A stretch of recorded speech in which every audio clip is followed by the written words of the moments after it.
In this video, we're going to discuss the linked list class in Java. The linked list class is an implementation of an interface in Java known as the list interface. There are different ways in which Java classifies collections of data, and those are used in different data structures. And there are three main groups or classifications in Java, and those are called lists, sets, and maps. So there is an interface that provides the specifications for what in Java is known as a list. So let's take a look at this interface so we have a better understanding of what the linked list class is going to implement. If you go to the Java API for version 8, you can display what you see on the screen, which is the interface list. You probably are used to seeing the word class in here, and that's what happens most of the time, but Java also specifies something which is an interface. An interface is not an implementation, it doesn't provide code, it's just like a blueprint. It provides a set of instructions, a guidance for a user to build something any way you want. So if we are going to build a list in Java, we need to follow the specifications, the instructions given by this interface. And there are many ways to implement this interface. We're going to see in a couple of minutes that one of the most common ways to implement the list interface is by using a Java class called the linked list class. So as an interface, it has a series of methods, and I'm not going to cover or discuss all the methods. I'm just going to cover the ones that are most commonly used. So as you can see, there are several methods to add. So there are two methods to add. These are commonly used. There is add that requires an object. Obviously, if we want to build a collection, if we want to build the list, we build by adding one object at a time. It's important to understand that if you use this method, the value that you're adding to the list will be added at the end of the list, which means it's being appended. The second version of the add allows us to add also a value, but at a position that we want. So we're not appending anymore. So depending on the value of this index, we could add the new value at the front of the list, and the middle of the list, or at the end of the list. In other words, in any position that we want. Let me clarify two issues here. The first one is this value of index. So we're talking about a list, so it may be that the list is implemented using an array or is implemented using a linked list. In either case, we are going to be using indexes as positions of the elements of the values in the list. The second thing that I want to talk is about this E, and this E is simply sort of like a placeholder. That means that we can add any object that we want to the list. So eventually in the implementation, this E is going to be replaced by the type of the object. So if we have the collections of strings, we will not see the letter E, we will see the word string.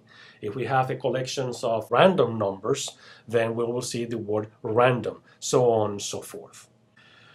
The next method will be the method contains. Contains is the word that Java uses for search. So this is a search method that, given a particular value, an object, is going to return true or false. You know, the item could be or could not be found in the list. Get is commonly known as an accessor. It gives us access to a particular value, an object in the collection. And again, because we're talking about lists have indexes, so what we have to specify an index. Caveat here, remember that indexes in Java starts at 0 and have to be positive. So we need to make sure that that index makes sense, not only syntactically, for example, cannot be negative, but also cannot exceed the largest numbers of elements. So it has to be a value that makes sense for our collection. Another method that is very useful in a list is the method isEmpty. The name clearly explains what this does. It tells us whether or not the list is empty. It's very important when we test lists, collections of values, to know if they're empty, because that could be a very important case. And in many cases, then there is nothing else we have to do if the list is empty. Next in my list is going to be two other methods, methods to remove. And there are several versions, but the most commonly used are these two. And in order to remove a value from a collection, typically what we provide is the value that we want to remove. And this will do everything that needs to be done in terms of relocating the remaining items, or if the particular value is not present on the list, then it will do nothing. And the other way to remove a value is by indicating the position of the value if it is known to us. And again, we have to be careful with the value of the index. Index have to make sense within the context of our list. Then the last two methods that I want to discuss are the methods set and size. Set, obviously, is a mutator, allows us to change the value of one object in the list. So in order to change the value, we need two things, right? We need the new value, that's the second parameter. And the first value is, okay, which is the element in the list that we want to change? And the last method will be size. This happens to be very, very useful to know how many elements we have on the list at any given time. So this method will return an integer representing the numbers of elements in the list. Now I want to go to the Java API for the class linked list. So as any other class, this provides an implementation. It provides the implementation to the interface list that we just discussed. So you're going to see that the methods are called the same. It has the same signature. In other words, every method that this class implements not only has to follow the specifications, the instructions that we just discussed, but having the same signature for every method means that the methods have to have the same name, the same name and order of parameters, and it has to return also the same value. So I'm going to discuss specifically the same methods that we just discussed for the interface. First thing to notice is how is the linked list built? Okay, well, the linked list is built by using a double linked list. And what that means is every node has two references. So it's a double linked list. I'll discuss more of this in a couple of minutes and show you a picture. Like any other class in Java, it will have a constructor. So the linked list is the constructor without the parameters, is the default constructors, and this is commonly used. And then the methods are going to be very similar to what we just talked about it. The two adds, the add that adds an object appends at the end of the list. The add with an index and the new value to be inserted allows us to insert that value in the index specified. Notice that we're talking about a linked list. We're talking about a collection of nodes with references. It's a double linked list. So what is this index? Because this is not an array. Well, it's simply a position. So the rules are going to be the same as there always are for indexes in Java, meaning the index lowest value will be 0. Indexes have to be integers, they have to be positive, and we have to be careful with the value of the index so that we don't exceed the numbers of elements on the list. So it has to be a value between 0 and the numbers of elements on the list minus 1. So the list doesn't have an index, but that will indicate a position. If the value of the index happens to be 1, that means the second node, because the first node in the list will have index 0. The second node is the one that has index 1. Then we have a search, and again this method is going to search the list, return true or false based on whether or not we find a match for the object that is given to us. And the type of search is going to be a linear or sequential search. So this is going to start at the beginning of the list. Remember that when we have linked list, we have a reference that let us know where the beginning of the list is. So we have something called front or head. So this is a standard. Then we have a method called get, and again it requires an index. So it's the same observation. It does require an index even when we are talking about a linked list, and again we have to be careful with the values for those indexes. There's a bunch of other methods that I'm not going to discuss on this point. We'll come back to it when we discuss queues, which is a different type of data structure. So the next two on my list are remove and remove with an index, and remove with a value. Remove the first element of the list, assuming that the list have at least one node, one value. And then the other two are the typical remove. When we want to remove a value from a collection, we either provide the location that we want to remove the first one, remove the last one, remove an element in between, or we provide a particular value to remove that object. And finally, I want to talk about the method set and the method size. So set is typically a method that allows us to change values in the collection. It requires two parameters: index that will indicate which is the element, which is the node that we want to replace, and what is the value that we're going to use it to replace it with. And obviously, this has to be an object. Finally, size is a very useful method to have because it gives us at any time the numbers of elements on the list. It returns an integer. So let's take a look at a short amount of code using the methods that we just discussed from the LinkedListClass API as we just saw. So the first step is to create a list. So what I want to do is to create a list called MyList. And that's going to be a collection of strings representing cities around the world. So notice that the word, the capital E that we saw before in the angle brackets now is replaced by a specific class. I'm saying that my list is going to be a collection. It's going to be a list of strings. If I want a list of random numbers, I will replace this by the word random. If I want a list of, let's say, an object that I create, for example, a student information, I will replace this with a student information. And then I'm choosing the linked list implementation.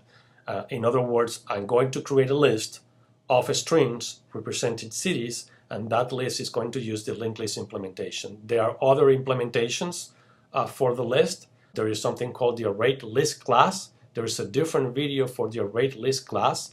I encourage you to watch it. Or we can provide our own implementation. So I can decide to create my own class to implement the list interface. And I decided not to use LinkedListClass or the ArrayListClass. Then I'm going to call a constructor to create my list. And these two statements could be done in one single statement. My first step is to create the list and need to add values to the list. So I'm going to use the add method. That requires one string, which is the object, the city that I want to add to the collection. And notice that I'm adding 4 cities: London, Paris, Madrid, and Berlin. Remember that add appends. So the first node has London. The second node will be appended to the list. It will be inserted at the end. So London is followed by Paris, and then Madrid followed Paris, and then Berlin follows Madrid. So London is the first node, Berlin is the last node. If I want to use the method get, that simply displays the value of a particular node in my collection. In this case, it will display the value of a city, and I'm using indexes. So let me remind you that this is a linked list implementation. So it's a little bit strange that we're using indexes because we know that linked lists don't have indexes, but these indexes indicate a position. And the position follows the same rule as indexes in Java. In other words, the first position has index 0. So index 1 is actually the second node, is Paris, not London. Okay? And the second observation is that if this value doesn't make sense, if we provide a value that is too large or a value that is negative, we're going to get an exception, which is the array index out of bound exception that you are familiar with. The method set allows us to change the value of an existing node. So I need to provide information regarding what's the node that we want to change. In this case, the third node is index 2. So I'm about to change Madrid, and then I have to provide a second piece of information, which is the new value. So this statement actually replaces the third node, which currently has value Madrid, and replaces that with the value Rome. Okay? I continue to have 4 nodes, 4 cities in my list. If I want to calculate what the size of the list is, I use the method size. I can store that into a local variable which is integer type. Very useful method. And if I want to delete, I can use one of the several versions of the remove. I'm showing you here the two most commonly used. We either remove providing a value or we remove providing a position. So here I'm saying remove the one that has index 1. So again, important, this is not the first node, this is the second node. Okay, so this will remove the second node in my list. And with any other search, if I try to remove something that doesn't exist, nothing happens. The list is not altered. In this case, I'm trying to remove New York. Well, New York is not a value that I added, so the list will not be modified. Finally, I want to show you how to add at any position, so not just at the end. So we provide the position, so 0 means at the beginning. So this is going to insert a node with the value New York at the beginning of the list. What is on the linked list class? In other words, what are the fields on the linked list class? So the fields are as follows. First, as we saw before when we saw the API for this class, is a double linked list. Okay, what that means is every node has 2 references.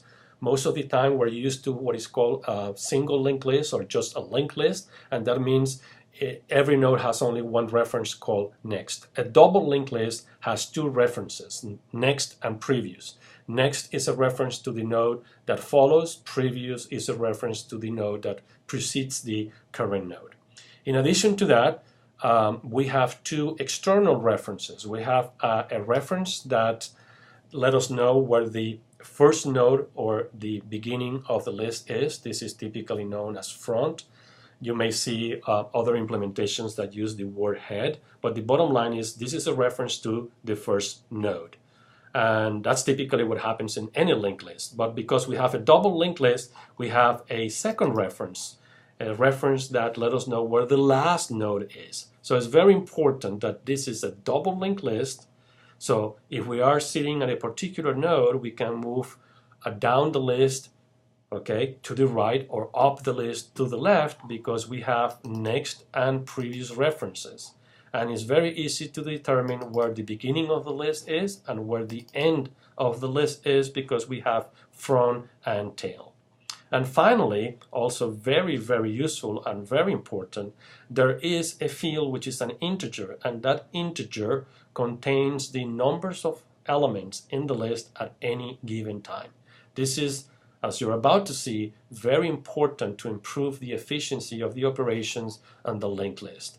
I'm going to show you a picture of what I just discussed. Is not an accurate picture of the linked list class, but it gives you a pretty good idea of what is in it. Okay, so the first thing to realize is that we have a double linked list.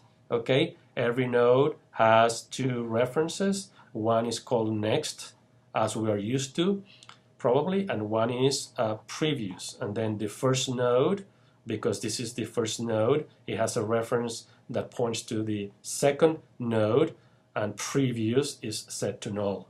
The last node has a previous that refers to the next to the last node, but the next is set to null because that's the last one.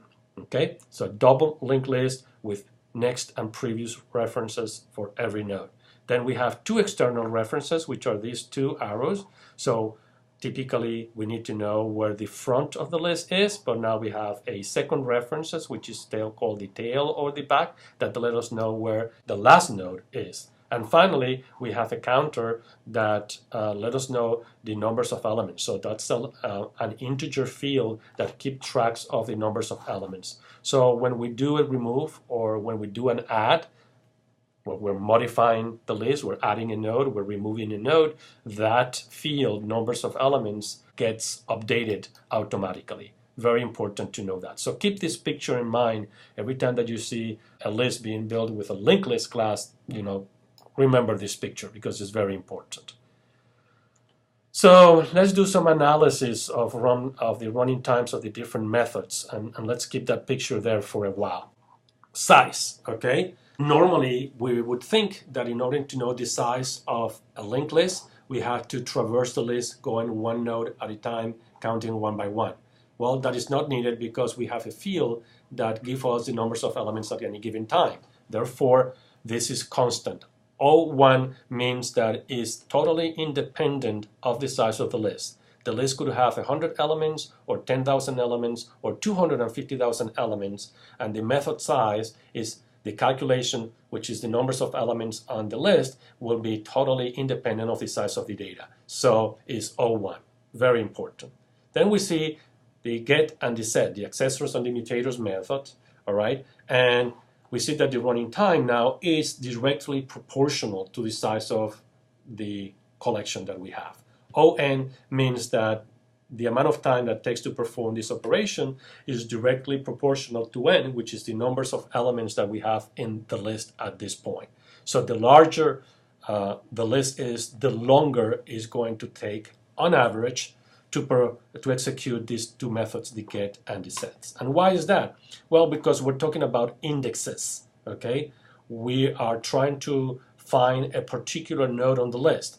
But remember, this is a linked list, a double linked list. There are no indexes, so we don't have direct access. This is not an array. If I had an array, then these values will be different. They won't be proportional to n. I will have direct access. But in a linked list, saying get the element that has index 5, well, there are no indexes. So to find the element that has index 5, I have to write probably a loop that says start at the beginning and keep track of the nodes. So this is node 0, 1, 2, 3, 4, 5. So it's sort of sequentially, I have to traverse the list. That's directly proportional to n. Same thing when I use the mutator set. I want to change the value. So I said, for example, change the value of the object that has index 100.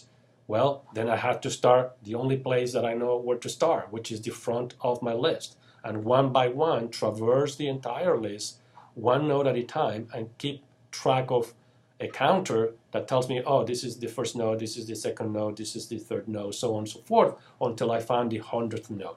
That's why these two operations, these two methods are proportional to n, which is not very efficient, but that's the only way we can do it in a linked list. The next one is the two add methods. Well, there is one add that simply appends at the end of the list.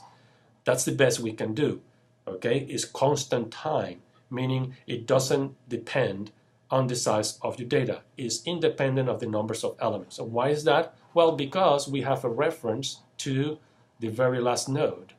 And in order to insert, to append a new object, that's all we need. So we have access to this reference here, which is called next. We have access to the reference called back, so it's very easy to insert at the end of the list. On the other hand, the add that provides a location, an index, is, again, proportional to the size of the data. So we go back to what we discussed in here, and the reasoning is the same. Linked lists don't have indexes, so if we are given an index, we have to start from the front of the list and keep track of the numbers of nodes and traverse the list one by one. That is very slow and is directly proportional to the size of the data. All right? Now the to remove. Well, remove an object, a specific value. When we discussed the implementation, remember we said this is done with a linear search. Okay? There is no way to search a linked list but do it sequentially, which means we're going to start at the beginning of the list and compare the value that we want to remove with every value in the node. And if we found a match, then we do the corresponding operations of relinking the nodes, but it could be that we need to traverse the entire list and then conclude that there is nothing to be done. Definitely proportional to the size of the data. So the running time, again, happens to be n. And the index, the one that has index, again, every time that we have index in any method, whether it's a get, a set, an add, or a remove, that makes it proportional to the size of the data. The other two methods are search, and we just discussed that search is a linear or sequential search, and we know that this is proportional to the size of the data, so the running time is also proportional to the size of the data. And there is a method that happens to be very useful that tells us whether or not the list is empty. And again, because we have the reference for the front and the reference from the back, then this is very easy to figure out, right? We know the reference to the front, we know the reference to the back, so we can use either one to determine whether or not the list is empty, but that's independent of the size of the data. So as you can see, we have some operations which are totally independent of the size of the data, which happens to be useful, and some others which are proportional to n, which is not really ideal, but it's also not that terrible. I want to conclude this video by asking you to do the following. If you haven't done so, you should watch a video called LinkedListClass. The LinkedListClass is a different implementation of the same data structure, of the same list. But instead of using a double linked list, instead of using a linked list class, it uses an array of references, a regular array of references. So go back there and pay attention to the section in which I discuss the running time of the different methods, and then build a little table that has all these methods, and it has two columns, one column for the linked list and one column for the array list class, and then you can compare and see which one is more efficient when. This will conclude this video.